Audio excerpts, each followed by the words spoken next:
What's good, YouTube? It's your boy Leo coming to you guys with yet another video. So today I'm coming to you guys with my TNA Hard to Kill 2024 match card predictions.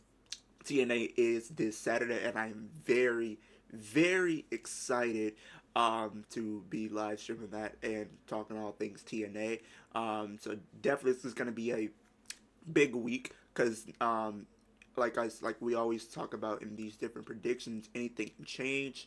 Um, was gonna do it later, but I might make a part two to this video possibly. So I wanted to give you guys this predictions card and stuff like that. So I'm not gonna waste your time. We got a lot of matches to get through.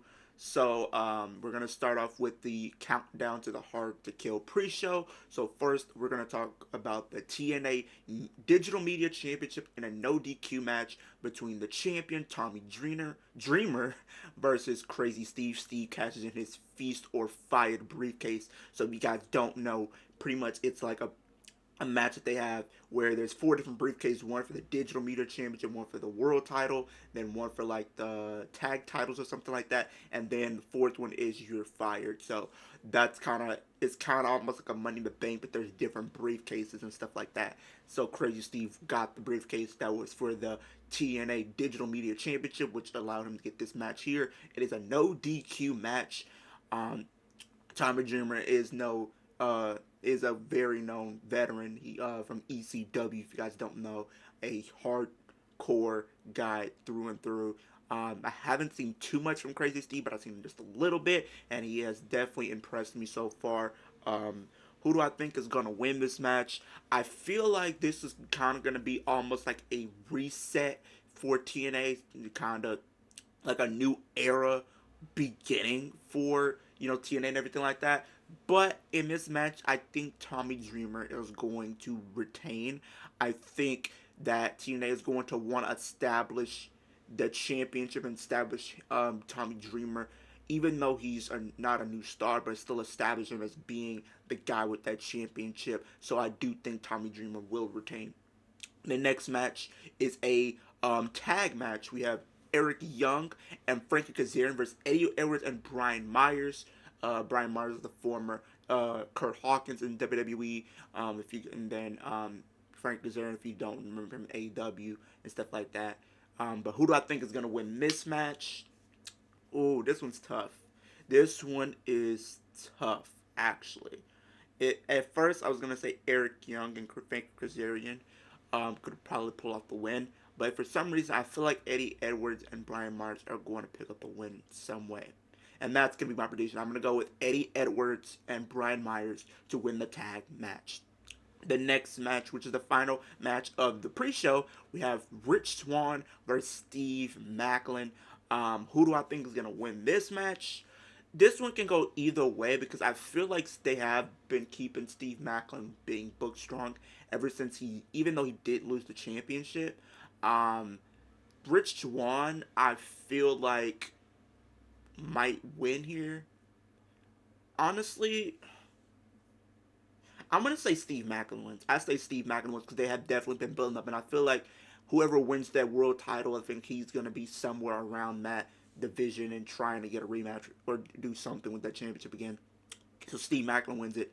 The first match of the main show, we have Josh Alexander versus Alex Hammerstone. Now this match is going to be fire. This is going to be a killer match because these two, they have their history. Now they have their history. But who do I think is going to win? I got to go with the walking weapon, Josh Alexander, picking up the win here. I think Josh Alexander wins it. I really do. The next match that I feel like is going to happen, which is actually going to happen, is PCO versus Dirty Dango. If you don't know who Dirty Dango is, he was the formerly known Fandango in WWE. Who do I think is going to win this one? I think Dirty Dango wins. I think Dirty Dango wins. I think they have definitely have big plans for him. I think he is going to be a focal point going forward in TNA, probably like in the X Division title scene or maybe the digital media title scene, maybe even the world title scene at some point. I feel like he is somebody that I can see going after those championships. The next match is a number one contenders TNA Knockouts World Championship six way. Ultimate X match, we have Giselle Shaw, Tasha Steelz, Alicia Edwards, Jody Threat, Dana Luna, and Xia Brookside. If you don't know who Xia Brookside is, she competed for NXT UK for quite some time. Now this one is gonna be tough. Now, me personally, if you guys want me to be honest about this match, I feel like none of them are gonna win. And that's kind of like, why would you say none of them are gonna win? The reason why, I feel like, because I feel like I feel like for this show it's gonna be a big show for them. No pun intended to the big show or Paul White. I feel like the thing is with this match, I feel like we are probably going to get a surprise entrant in the match. I really feel like um, that Scott D'Amore is going to have some potential debuts or returns, and I feel like that in this match we're going to get a a potential surprise entrant. And I feel like that surprise entrant is going to be potentially, there's three different names that I feel like it could be. It could be Mickie James, but I don't think it's going to be her because I feel like she might be on her way back to WWE at some point. So because her husband's there, so I feel like at some point in time she might just go back to WWE and stuff like that. The second one is Tennille Dashwood. I do think she could be a potential candidate for this match, but I don't know as of right now. But I feel like the one that I think a lot of people want to see, or at least for me personally, I think it's going to be none other than Ashley Sabrera. If you guys don't know who that is the formerly known Dana Brooke in WWE. I do think she will show up in TNA, and I do think if you want to have her, be part of TNA and want to, showcase her in a big way, what better way than having her win the number one contenders match? Not only just showing up in the match, but also winning it to establish her as being a new star in the company and everything like that. So now, But if that doesn't happen, I have to pick someone from this lineup. I think maybe Giselle Shaw wins it. I feel like Giselle Shaw probably wins it because I feel like she has definitely been a focal point for the TNA or Impact Knockouts division for quite some time, and I would love to see what she can do going after the Knockouts Championship and everything like that. Because I feel like I haven't been watching Impact for too long, but for those who have been watching Impact longer than me, because I grew up watching Impact, but I did take a long break from Impact. So in that time that I did miss for like those couple of years, because I think I stopped watching probably like in 2013 or something like that. So in that time, has Giselle Shaw ever won the Knockouts Championship? Comment down below, let me know. But I do think Giselle Shaw wins it. You do have Tasha Steelz in here because she is a former winner of this match. She's won it twice and is going for her third win here. She definitely just has that, that factor of, she knows what it's like to be in this match and she can actually win it. So she has that experience going into that match. I feel like this is a really great match because it's a reset for the Knockouts division, and you have a lot of young talent and up and coming talent in this match that you can potentially build. And I think you can have anybody win and build them to being future stars. The reason why I feel like I'm gonna go Giselle Shaw for talking about the current lineup. But if we have a surprise entrant, I'm gonna say it's going to be Ashley Sabrero, aka Dana Brooke. The reason why, because think about it, you already lost a potential. You already lost, um, Deonna Purrazzo to AEW because she's in AEW now. Yeah, and you have Trinity possibly on her way out, and you have Mickie James possibly on her way out as well because I don't think she's resigned. This is a situation to where there might need to be able to build a new star, having somebody that they can slot in as being a big star who has that, those accolades and that history. And if you look at the past champions we've had, a lot of them, have that history and or consider themselves locker room leader or veterans in business. And I think Dana Brooke fits that bill well. But I think for a lot of fans, they don't consider her a veteran just because of the accolades she achieved in the WWE. Because if you look at like a Mickie James, she's been a six-time women's champion. She look at Trinity. She was a former SmackDown women's champion. She was a former tag team champion. You look at Dana Brooke. She wasn't. She didn't get to achieve as much as they did. So, to a lot of people, this could be a way to bring her in and potentially build a new start of her, so where people can finally see what she can do. So now I would love to see what she can do under a different regime and a different environment and stuff like that. And I would definitely love to see what they do with her. But on to the next match, we have the TNA World Tag Team Championship Fatal 4. We have ABC consisting of Chris Bay and Ace Austin versus the Rascals of Trey Miguel and Zachary Wentz versus Speedball Mike Bailey and Trent Seven versus the grizzled young veterans of Zach Gibson and James Drake. Boy, oh boy, this is a star-studded Fatal 4-way, let me tell you. But who do I think is going to win this match? I think the grizzled young veterans win this tag match. I really feel like they need to pull the trigger and put the tag titles on the grizzled young veterans, because I think that would be crazy. That would be so fire if they were able to do that, because I think they're kind of like FTR in a sense. The reason why I say that, because I always say this about them, is because they value and have a huge passion for tag team wrestling, just like FTR did throughout their WWE tenure. And it sucks that, you know, in the time that they were there, they never really was pushed the way they should be, because they should have been, you know, a big focal point of that tag team division. We've seen what they can do in NXT UK when they were NXT UK tag champions.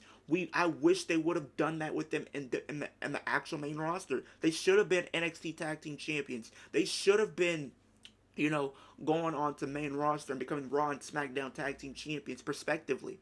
But it never just came to fruition. But now back where, you know, where it all started, they could make some big history, make a big noise, a big buzz for themselves in TNA, which I hope they do. So we will have to see how that plays out. But I have to go with the Grizzled Young Veterans become the new TNA World Tag Team Champions. The next match is for a triple threat match for the TNA X Division 3. It's an X Division Championship. It's a triple threat match. We have Chris Sabin, the champion, defending against Kushida, against El Hijo del Vikingo. I think this match is going to be a banger of a match, man. This is going to be a banger match, like from start to finish. Like, you have a veteran in Chris Sabin, who I think he's a 10-time X Division champion. I think Kushida's a former champion as well, if I'm not mistaken. And you have one of the best people coming out of AAA, and who has been, and I've seen some of his matches on AAA, and a little bit for him on, you know, what was it? AEW. And I feel like this is going to be this could honestly steal the show. Honestly, it really could. Realistically, it can steal the show. And that's the crazy thing about a lot of these matches. Any of these matches can easily steal the show just because of how loaded it is with talent. So, you know, that's what I love. I love, like, all these different matches having the opportunity to steal the show. Even the matches in the kickoff. Like, how often do we say, like, a match in the kickoff can steal the show? Like, not often. So it just goes to show how hard TNA is working to try to revamp itself. You know what I mean? The next match I gotta talk. So who I think is gonna win? I feel like Kushida wins.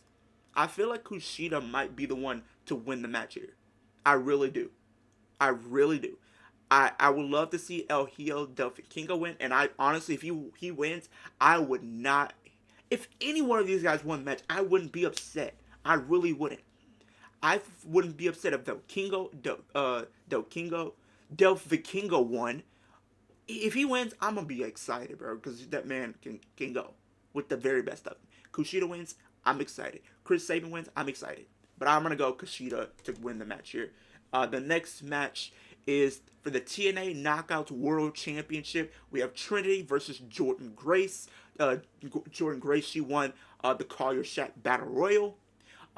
So this has allowed her to cash in for an opportunity at the championship. Now, off the bat, like I said earlier, Trinity might be on her way out. So off the bat, I would say maybe Jordynne Grace wins the match. But I feel like whoever wins that Knockouts Championship Ultimate X match might end up making it a triple threat. and then win the match. Because if you guys haven't been up to date, Trinity, since she's came to Impact, or Naomi for a lot of people who don't know, since she's came to Impact, she has been undefeated. She has not lost a match since she's came to TNA or Impact. And it would suck that if she already faced Jordan Grace already and won, only to lose the next time around. I feel like she should, if she does leave the WWE, she should leave on a term to where she never was beaten. So if she does decide to come back in the future, she could say, I never lost. I never lost. It could be a situation where if it becomes a triple threat and they pin Jordan Grace, then it becomes a situation. Well, first of all, I never lost my champ. I never got pinned for my championship, and I never was pinned to lose it. So it could be a story that they can build if she does decide to come back, like a story that they can easily pick up on if she does decide to stay, if she decides to stay with TNA, or if she does decide to come back in the future. That's a story you can build to like the next pay-per-view if she decides to stay, or a future pay-per-view if she does decide to resign in a couple of years or so after going back to WWE. So I think whoever wins that knockout Ultimate X match is going to cash in, and whoever wins it is going to become the new TNA Knockouts World Champion. And like I said earlier, I think Giselle Shaw wins it. If it's a surprise opponent, I say Ashley Sabero, aka Dana Brooke, wins it. And whoever wins that, I think they're gonna be the ones walking out with that championship. I really feel like it's either gonna be Ashley Sabero, aka Dana Brooke, which I'll be. Oh boy, I'm telling you guys now, if Dana Brooke shows up, you guys might need to stay tuned for that, because that reaction is just gonna be 10 out of 10. It's gonna probably be reaction of 2024. I'm just calling it now. I'm gonna have the reaction of 2024. I'm gonna be honest with y'all. But if that happens and she wins the championship, hey y'all, bro, y'all might have to y'all might have to call me the next day to make sure I'm still good, because I'm gonna be still in good spirits the next day. I'm not gonna lie to y'all. But yeah, but I think, like I said, but if we're being honest here, I think Giselle Shaw wins it, and then she cashes in and becomes champ. The next match, which is the main event of the evening, we have Alex Shelley versus Moose for the TNA World Championship. Moose cashes in his Feast or Fight briefcase to earn an opportunity for this championship. Who do I think is gonna win? I think Alex Shelley retains. I feel like they're going to try to establish that division a little bit more, and I could see a potential Dolph Ziggler showing up. I could see a Mustafa Ali showing up at the end of this match to potentially set up the next match for the next big pay per view or special show. So their live special, in the words of Juggernaut 097. Uh, and that's what I think is gonna happen. I think they're gonna have a match at a live special or the next pay per view, um, and very soon. So, like I said, Alex Shelley is going to win, and I can see somebody that was recently released showing up, to set up a potential match in the future. But those are my TNA Hard to Kill 2024 predictions. For those who are watching and are going to be watching TNA this weekend, let me know your predictions down below. Do you guys agree with my predictions? What are you guys looking forward to for TNA Hard to Kill this weekend? Which matches are you looking for? Which moments are you looking for? And all that good stuff. I would love to hear what you guys have to say in the comment section down below. We're on the road to 750 subscribers. So if you're new, it's subscribe to the channel. It's absolutely free. You can always change your mind in the future, but why would you want to do that? We're one of the fastest rising, growing content channels on YouTube. I'm pretty much giving you guys daily wrestling content at this point, and everything like that. But I appreciate everybody tuning in, and I'll see you guys in the next video.